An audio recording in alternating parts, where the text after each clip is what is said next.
incessante a Deus por parte da igreja a favor dele.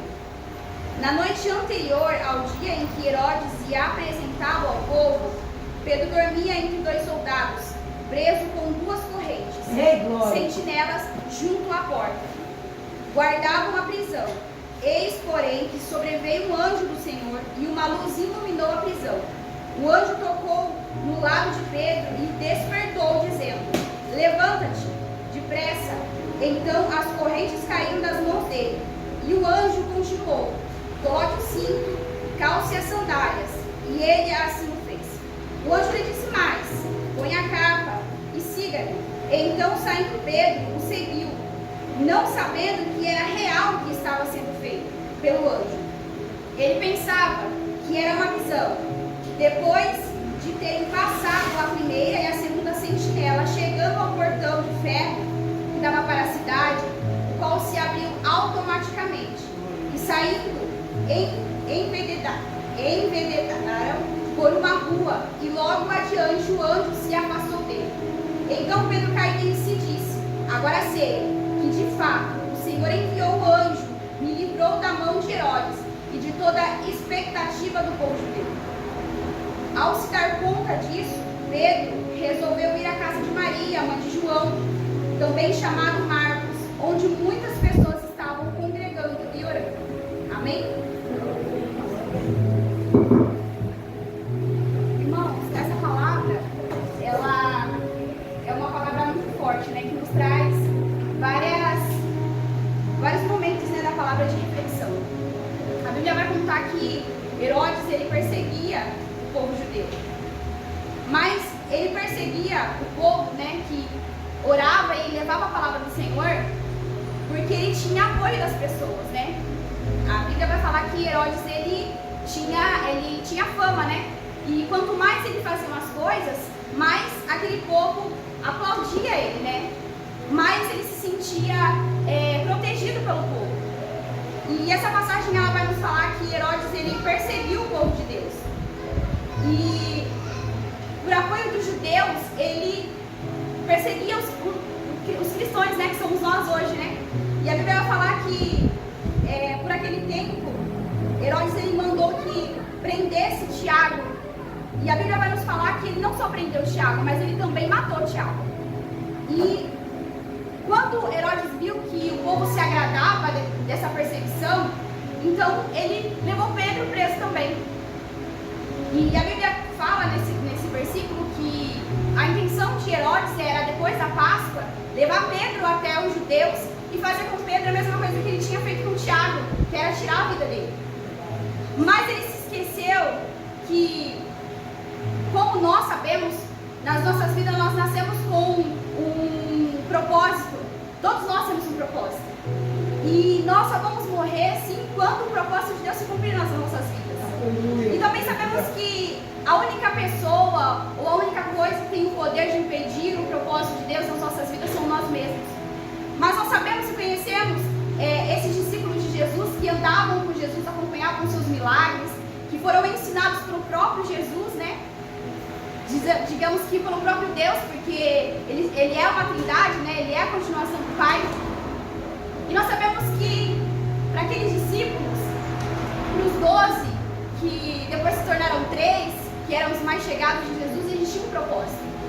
E Tiago sabia qual era o propósito dele, assim como Pedro também sabia. E a Bíblia vai contar pra gente que Pedro, ele foi preso, mas em nenhum momento nos conta que ele temeu a prisão. Porque ele sabia que existiam pessoas por trás que manteriam ele vivo e a esperança. E ele, crendo e conhecendo Jesus, de andar com Jesus, ele sabia que alguma coisa o Senhor iria fazer para livrar daquela prisão.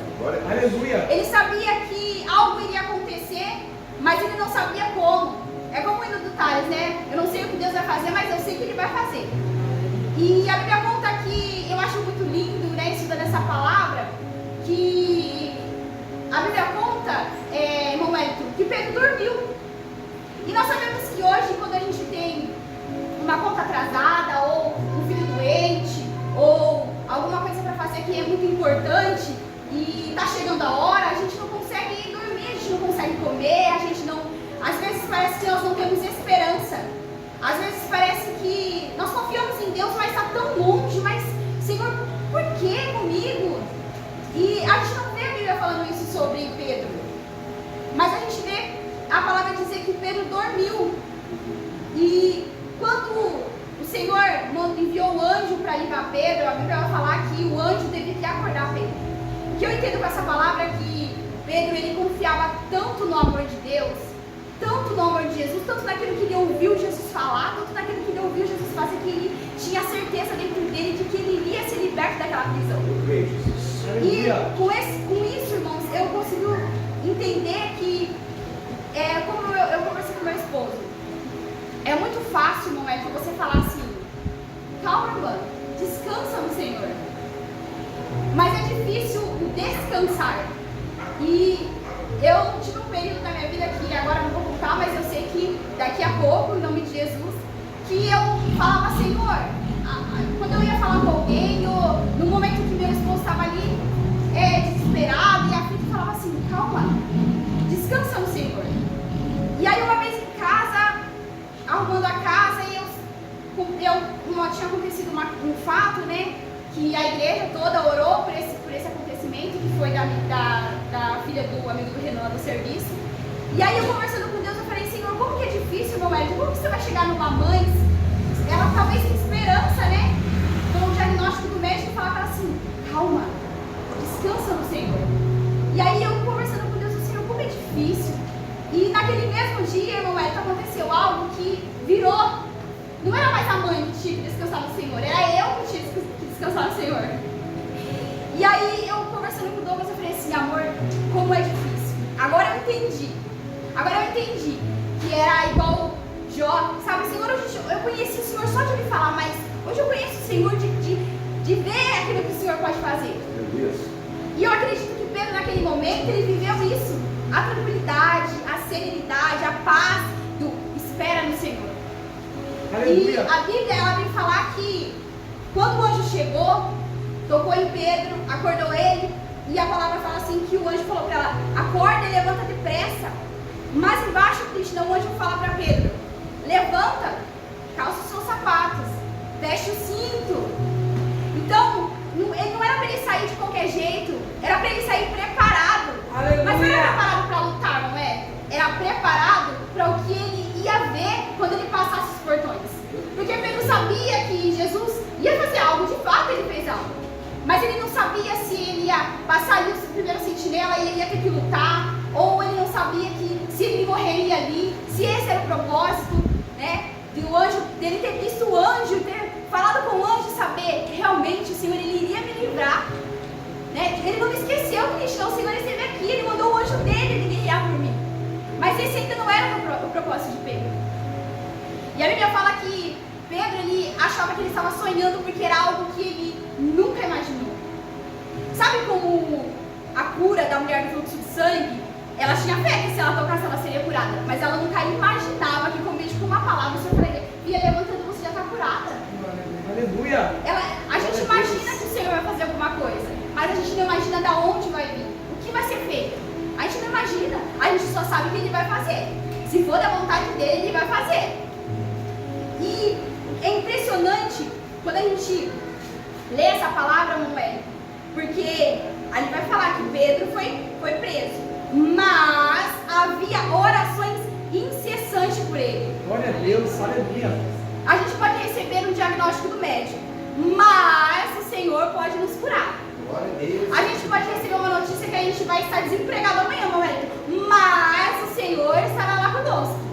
A gente pode receber uma notícia que, como muitas mulheres da Bíblia, que foram estéreis, que foram curadas, que tiveram suas famílias restauradas, que eram escravas e se tornaram rainhas, porque existiam mais do Senhor.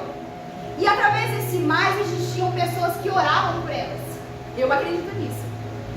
Nós aprendemos como intercessoras que, Krishna, o nosso lar pode estar destruído, acabado, que possamos ser humilhadas, que as pessoas olhem em nós e não vejam, mas é só uma menina boba, mas é tão novinha, mas que experiência tem? Mas essa menina boba, mas aquele casamento que foi destruído, mas aquele emprego que você perdeu, mas aquele sonho que demorou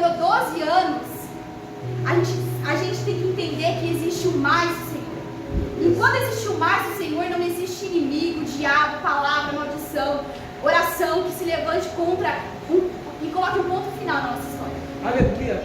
A Bíblia vai nos falar sobre Pedro. Todos nós sabemos a história de Pedro, que ele não foi um discípulo perfeito, nem santo. A Bíblia vai falar sobre, nós conhecemos qual foram as atitudes do passado de Pedro.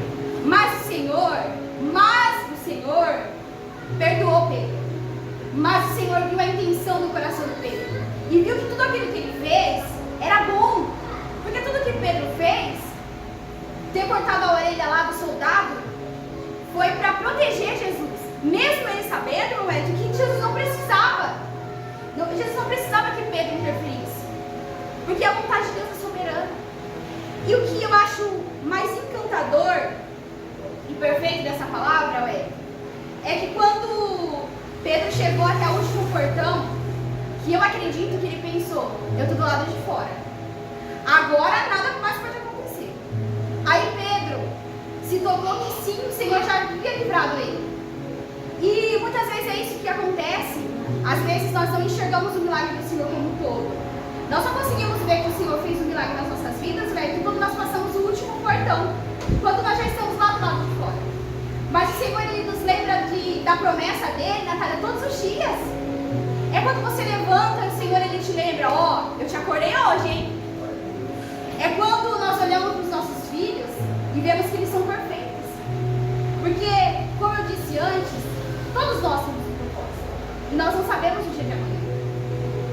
Tem muita gente que hoje não acordou, tem muita gente que hoje acordou, foi no médico, recebeu um diagnóstico ruim.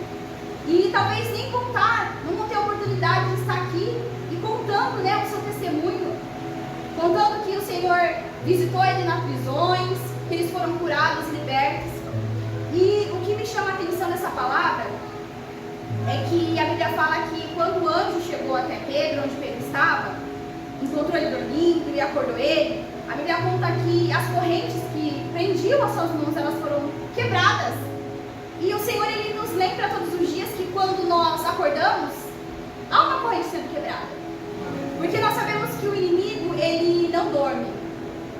O inimigo, ele não brinca, ele não terceiriza o trabalho dele. E quando nós entendemos que só o fato de nós estarmos aqui, com poucas pessoas assim, talvez era para a igreja estar cheia hoje, mas somos nós que o Senhor chamou para ouvir a palavra dele.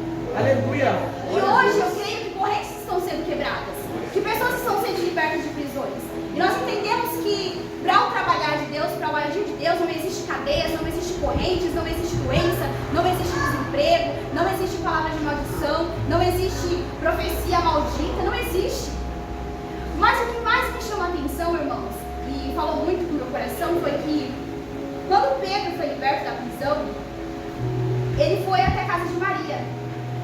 Foi dizer para eles que ele havia sido solto. Mas a Bíblia fala que quando ele chegou na casa de Maria, as pessoas estavam congregando. As pessoas estavam orando. E o que mais me chamou a atenção sobre essa palavra foi a unidade. A Bíblia fala que eles estavam todos reunidos orando. Não cada um por si, Krishna. Eles poderiam estar orando por eles, porque Herodes poderia ir atrás de cada um deles, porque eles também eram cristãos. Mas a Bíblia fala que eles estavam orando, intercedendo por Pedro. Então, irmãos, era uma igreja unida para um só propósito: orar pela vida de um irmão.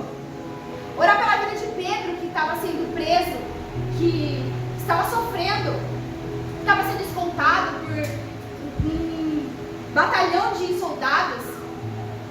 E isso é muito lindo e nos faz entender que como é forte o poder da oração. Nós sabemos que o Senhor, Ele faria qualquer coisa. Mas quando existe oração, não é? Existe quebra de protocolos. A Bíblia fala que Jesus orou e muitas outras pessoas oraram. E através da oração, muitos milagres aconteceram na Bíblia. Mas existiam também, irmão Hélio, uma triste realidade que nos ensina hoje de muitas pessoas que outrora usadas por Deus, nomeados por reis, que tiveram as suas orações impedidas. Eu acho muito lindo a palavra, e esses dias eu estava até compartilhando com a Krishna, como que existe passagem na Bíblia, nomes da Bíblia, coisas da Bíblia de pessoas que só foram relatadas. Mas eu falo pro Douglas assim, que honra, não é? Que honra! Eu queria ter meu nome ali na Bíblia, pelo menos um versículo. E eu acho muito isso, e eu estava orando, e lendo a Bíblia, estudando, e eu me deparei com uma palavra que talvez não tenha nada a ver, irmãos. Mas como o Senhor está tocando no meu coração, eu vou compartilhar. Sobre uma passagem da Bíblia que eu fui questionar o pastor, não é? Sobre a palavra, porque eu nunca havia ninguém falado sobre isso. Existe uma passagem na Bíblia, lá em Samuel, que fala que Saul estava desesperado. E ele não ouvia mais a voz de Deus. E ele chamou os profetas, e ele chamou os adivinhas, e ele não ouvia mais a voz de Deus. E Saul saiu e foi procurar uma adivinha, sabe? Para ouvir dela o que ele faz, o que ele ia fazer. E a Bíblia fala que ele pediu para que a mulher trouxesse Samuel para que ele fosse falar com Samuel. E eu fiquei pensando sobre essa palavra. Quantas vezes nós não ouvimos a voz de Deus e nós procuramos conselhos em adivinhas? Adivinhas não é só essas pessoas, irmãos, que lêem carta. Adivinhas são pessoas que são usadas para o próprio inimigo. Pessoas que muitas vezes estão dentro da igreja. E nós sabemos que uma pessoa que não está baseada na palavra, que ela não tem uma vida de oração, que ela não tem uma vida de obediência e temor a Deus, ela não pode ser considerada um cristão. Uma pessoa que vive uma vida promíscua diante do altar de Deus, nega a palavra do Senhor, ela não pode ser considerada um cristão. Ah, mas eu não posso julgar. Exatamente, nós não podemos julgar. Mas a Bíblia nos fala para analisar a vida de um profeta. E eu me considero um profeta de Deus. Eu me considero. E é muito lindo, irmãos, ver essa palavra, como a palavra que a pastora ministrou, sobre a ajuda dos vizinhos. A passagem que a pastora ministrou, ela falava que aquela mulher, ela tinha que estar em paz e comunhão com os seus vizinhos. Essa passagem mostra que nós temos que estar em paz e comunhão com a igreja. Porque nós sabemos, irmão, que a unidade, nós somos mais de 10 pessoas dentro do ministério, mas somos um só em Cristo. É um só corpo. Sim, Deus. E nós devemos sair em união, porque uma oração em união, ela faz grandes milagres. E o que me chamou a atenção, irmão Eric, nessa palavra, é que às vezes a gente está aqui na igreja, numa campanha de restauração de lar. Cada um vai orar para o seu lar. Mas existem pessoas que não estão aqui que nós sabemos que precisam da intercessão. Mas muitas vezes nós não lembramos dela, não é? Nós fomos egoístas de orar por nós mesmos. E às vezes eu fico pensando, Senhor, e oro para que o Senhor tire tudo que me afasta da presença dele. E eu, outro dia, eu estava na minha casa vendo um vídeo e ouvi uma pastora ministrar sobre uma palavra que ficou gravada no meu coração, não é? Ela falava sobre oração. Se você não ora para Deus na sua casa, se você não conversa com Deus na sua casa, para que você vai para o céu? O que você vai falar com Ele lá? Se você não tem nada para falar com Ele aqui, Cristina, você vai fazer o que no céu? O que você vai falar com Ele? É, Deus. E nós sabemos e aprendemos há 10 anos que nós estamos aqui que a oração nada mais é do que falar com Deus. E nós conhecemos uma pessoa conversando com ela, não é? E nós temos intimidade com uma pessoa conversando com ela. Se você não fala com Deus, se você não conversa com Ele, você não conhece Ele. Se você não conhece Ele, por que você vai querer ficar perto de uma pessoa que você nem conhece? E eu, estudando sobre essas palavras, sobre a oração, a palavra que mais me chama a atenção sobre a Bíblia era sobre a vida de Ana. Porque aqui nós vemos Pedro em uma unidade com várias pessoas orando por ele. A história de Ana, nós vemos uma mulher amargurada, sozinha, que vivia sendo perseguida dentro da sua própria casa, talvez frustrada. A Bíblia fala que no seu auge do desespero, Ana chega no templo e, num ato impensável, descontrolado, ela ora ao Senhor e ele chega e fala: você está bêbada? E Ana, com a doçura do Espírito que ela já tinha recebido do Senhor naquele momento de quebrantamento, ela diz: não, meu Senhor, eu sou apenas uma mulher amargurada de espírito. E o fato de Ana orar ao Senhor todos os dias, mesmo que ela alcançasse a bênção dela. Mas o fato daquelas pessoas orarem pela vida de Pedro, que era uma oração fora da rotina deles, eu acredito, que talvez só aquele momento eles oraram por Pedro, eles intercederam por Pedro, foram intercessores pela vida de Pedro, fez com que o céu se abrisse. Nós sabemos que o Senhor faria alguma coisa para salvar Pedro, mas foi através das orações daquelas pessoas que, em uma comunhão, em união, fizeram com que realmente o milagre acontecesse. Glória a Deus, aleluia. E o Senhor levou Pedro até aquela casa, não só para ele dizer, viu, eu servia a Deus, eu sabia que ele ia me salvar, mas para dizer para aquelas pessoas, tá vendo a sua oração? Tá vendo em comunhão? Tá vendo em unidade? Tá vendo quando a gente se une no seu propósito, no seu espírito? Tá vendo quando você jejua, irmão Hélio, pela vida do Paulo Vitor? Tá vendo quando você ora pela vida da Aline? Tá vendo quando vocês se prostram para orar pela vida dos líderes da igreja, da pastora? Quando vocês oram pela vida do Lucas? É tranquilo. Aleluia. Pedro dormiu porque ele sabia que não ia ser pesado, porque outras pessoas estavam carregando com ele o fardo do amor.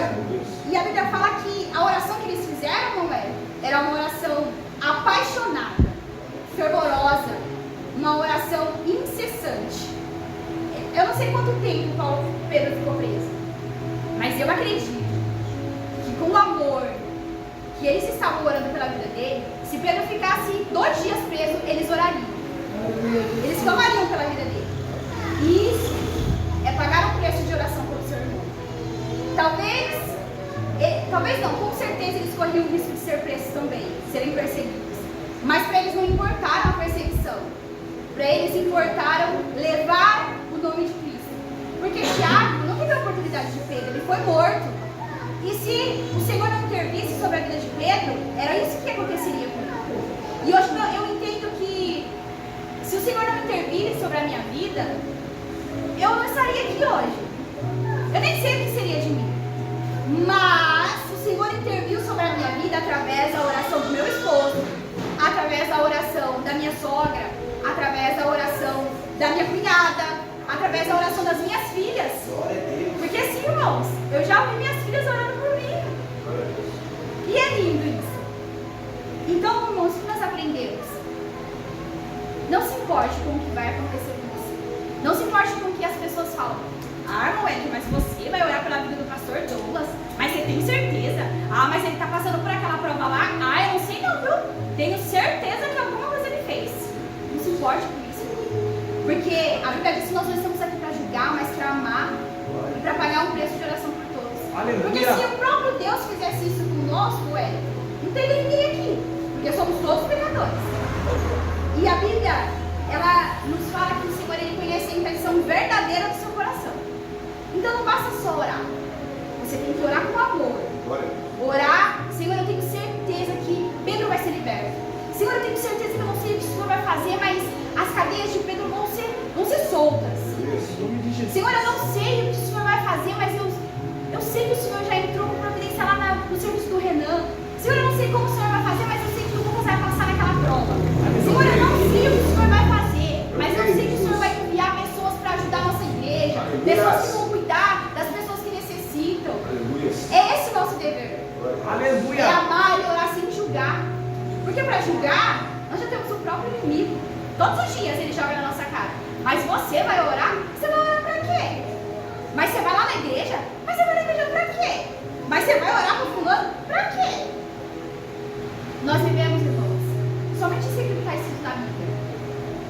E lembrar que a Bíblia também nos diz que o Senhor é onipresente, onisciente, então ele sabe, ele vê tudo. Tudo aquilo que nós não vemos e ouvimos, ele viu e já ouviu. Então, o nosso dever é somente nos prostrar diante da presença do Senhor.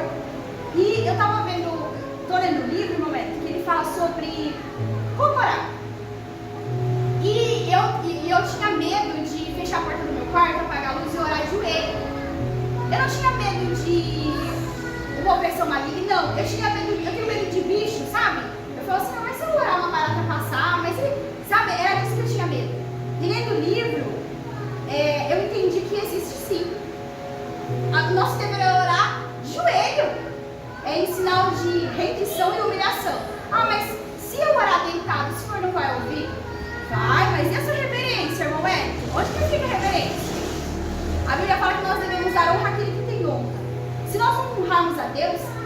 quem é que nós vamos honrar?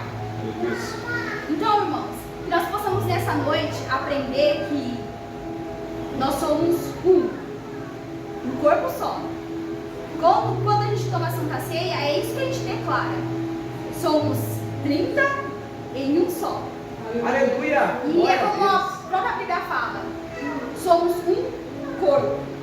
Então, se um sofre, todos nós temos que sofrer, mas sofrer por amor. Chorar a dor como se fosse você que estivesse vivendo aquele momento. Orar por amor, clamar por amor, pagar um preço por amor. Não importa o que a pessoa fez. Talvez, nós sabemos que não, mas talvez Pedro deve ter feito alguma coisa para contribuir. Amor a Cristo. Isso já era suficiente para aquele povo. Até o próprio Deus eles queriam matar. Talvez a gente passe por alguns problemas na vida que foram nós mesmos que buscamos. Mas o Senhor morreu na cruz por nós. Mas a Bíblia fala que Ele perdoa os nossos pecados. Mas a Bíblia fala que somos filhos de Deus.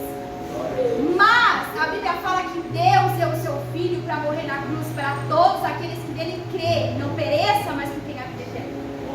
Mas que nós venhamos essa noite aprender que orarmos um pelos outros em sinal de humilhação e rendição é declararmos todos os dias, em todos os nossos atos, que o Senhor, Ele vai ser sempre o nosso escudo e fortaleza.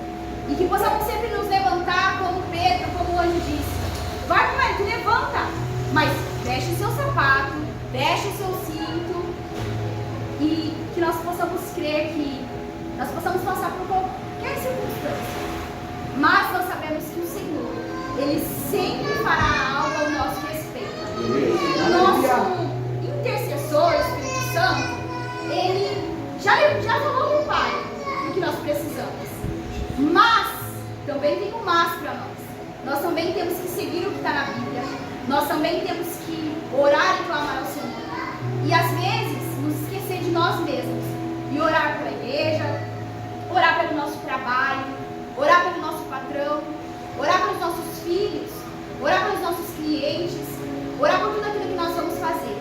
Porque quando nós falamos com Deus, quando nós em uma unidade fazemos um jejum, um culto, tudo que é difícil se torna mais leve. E descansar é difícil. Mas quando nós estamos em comunhão com Deus, em oração, quando nós conhecemos o autor e consumador da nossa fé, não vai ser fácil, mas vai ser leve. Nós vamos dormir. E o anjo, no outro dia, irá nos acordar e dizer: vamos, Krishna, calça seu sapato e vamos caminhar. O hoje você já viveu, agora é só amanhã. E que nós possamos hoje.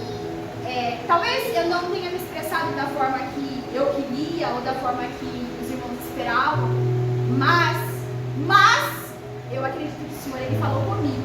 E eu também acredito que de alguma forma falou com alguém também. Então, os irmãos, não esperem para amanhã. Hoje mesmo, dobra seus joelhos aí, interceda pela cada um que está aqui, aqueles que não estão também, a gente não sabe o que aconteceu. Mas nós sabemos que se nós orarmos a Deus, o Senhor, Ele enviará o anjo para quebrar correntes, para livrar das cadeias, para libertar, restaurar, renovar, transformar e perdoar. E assim eu agradeço a oportunidade em nome de Jesus.